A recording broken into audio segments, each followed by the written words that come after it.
স্বর্ণের উৎপত্তি কোথায়? স্বর্ণ কোথা থেকে আসে?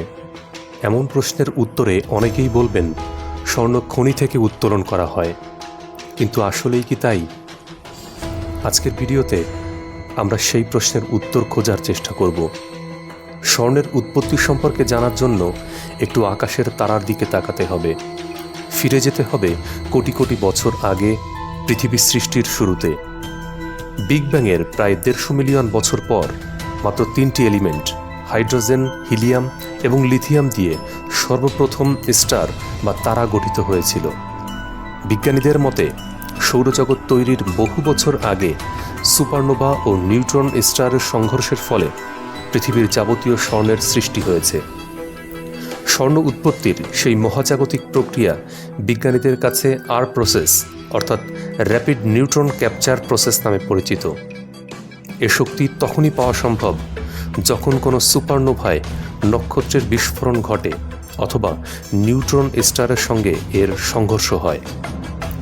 শুধু এমন পরিস্থিতিতেই আর প্রসেসের মাধ্যমে স্বর্ণের মতো ভারী পরমাণুগুলো তৈরি হতে পারে।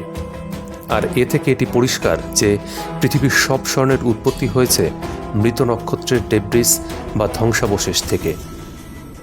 পৃথিবীর অন্যতম গঠন উপাদান হল এই স্বর্ণ।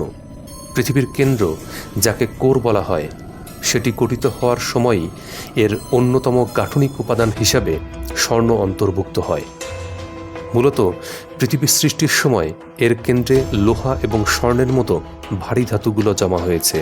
আজ থেকে প্রায় 400 কোটি বছর আগে পৃথিবীর সঙ্গে নিয়মিত বিভিন্ন গ্রহাণুর সংঘর্ষের ফলে বেশ কিছু স্বর্ণ পৃথিবীর উপরিভাগের স্তরগুলোতে জমা হয়েছিল।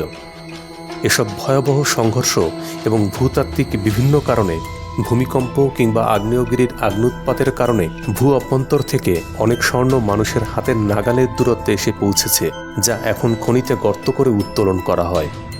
এ কারণে বিভিন্ন শিলাতেও স্বর্ণের সংমিশ্রণ থাকতে পারে। এমনকি বিভিন্ন শিলার মধ্যে খাদ হিসাবেও স্বর্ণ ও রূপার মিশ্রণ থাকতে পারে। বিজ্ঞানীদের মতে শিলার ক্ষয় হয়ে স্বর্ণ ও অন্যান্য ধাতুসমূহ অবমুক্ত হয়েছে। স্বর্ণ অনেক ভারী ধাতু হওয়ায় তা ডুবে যায়, তাই সমুদ্রের নিচেও এর খনি পাওয়া যায়। প্রশ্ন হলো, কেন স্বর্ণ এত মূল্যবান? এ ধাতুটি বেশ দুর্লভ ও নমনীয় একটি ধাতু। এটি অন্যান্য ধাতুর চেয়ে কম সক্রিয়। এটি প্রায় সব অ্যাসিডেই রেজিস্ট্যান্ট, আর এ কারণেই অন্যান্য সাধারণ ধাতুর মতো স্বর্ণ সহজে ক্ষয়প্রাপ্ত হয় না। সবচেয়ে গুরুত্বপূর্ণ বিষয় হলো এটি বেশ ভালো ইলেকট্রিক কন্ডাক্টর হিসেবে কাজ করে। এক কথায় স্বর্ণের সৌন্দর্য ও ক্ষয়হীন বৈশিষ্ট্য একে অন্য সব ধাতুর থেকে অনন্য করেছে। এসব কারণেই এটি সবার কাছে খুব মূল্যবান হিসেবে বিবেচিত হয়। তাত্ত্বিকভাবে পারদ বা মার্কিউরি থেকে নিউক্লিয়ার ফিউশন ও তেজস্ক্রিয় ক্ষয় বিক্রিয়ার সাহায্যে স্বর্ণ উৎপাদন করা সম্ভব। তবে পরীক্ষামূলকভাবে স্বর্ণ তৈরি বেশ ব্যয়বহুল একটি প্রক্রিয়া, আর এভাবে স্বর্ণ তৈরি করা হলে এর দামও হবে অনেক বেশি। তার চেয়ে খনি থেকে স্বর্ণ উত্তোলন কিংবা কিভাবে নতুন স্বর্ণের খনি পাওয়া যায় সেদিকে মনোযোগ দেওয়া অধিকতর সহজ।